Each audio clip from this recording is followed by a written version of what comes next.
You cannot win alone. This is something that I learned from Art of War by Sun Tzu.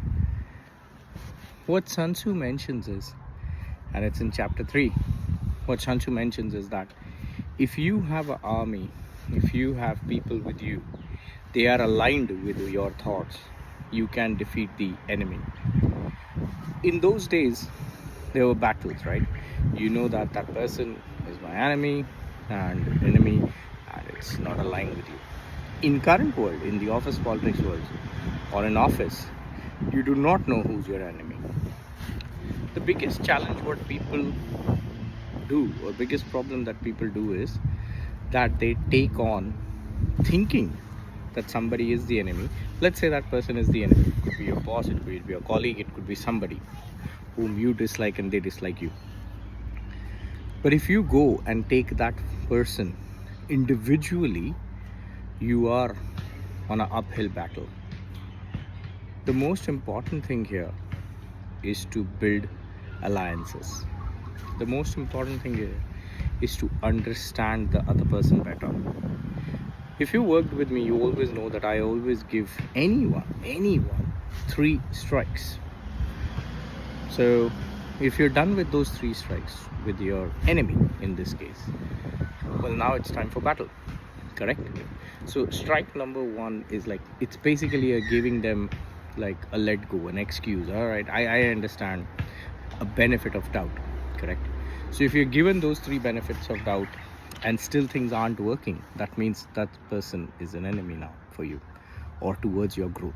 So you have 2 options. Number 1 is leave the job and go and find something else. Number 2 is stay there and fight for your own success. How do you do that? You start building alliances. Few things you have to take care of. Number 1 is that make sure that your work is excellent. You will not falter anything when it comes to your work. Now, I'm not talking about this as your immediate boss or whoever it is. It doesn't matter. But your work has to be really good. So your roles and responsibility, what you need to do on day-to-day basis, have you done everything? Have you added assets to your company?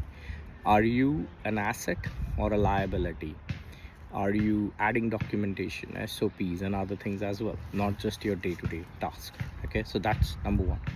When you do that, you now become knowledgeable person, an experienced person who's a value add, correct? So now you get on to somebody who's just there and who's somebody who's required to be there.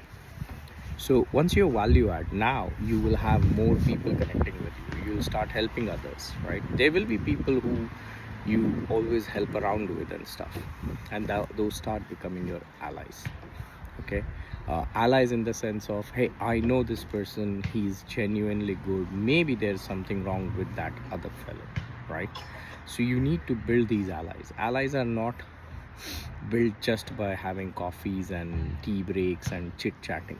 Allies are built when you take your work and help others as well, when you start incorporating your stuff into somebody else.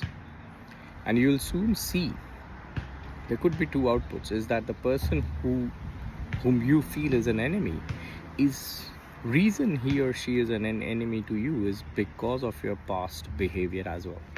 Maybe once you start focusing on yourself, maybe their behavior has changed, and you will see that, oh, you know what, no, it's a false alarm, it's a false enemy.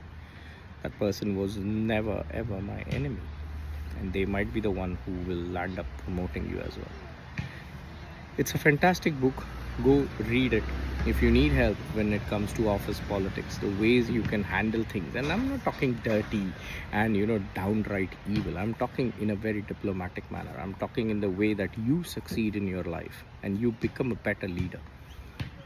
You should connect with me.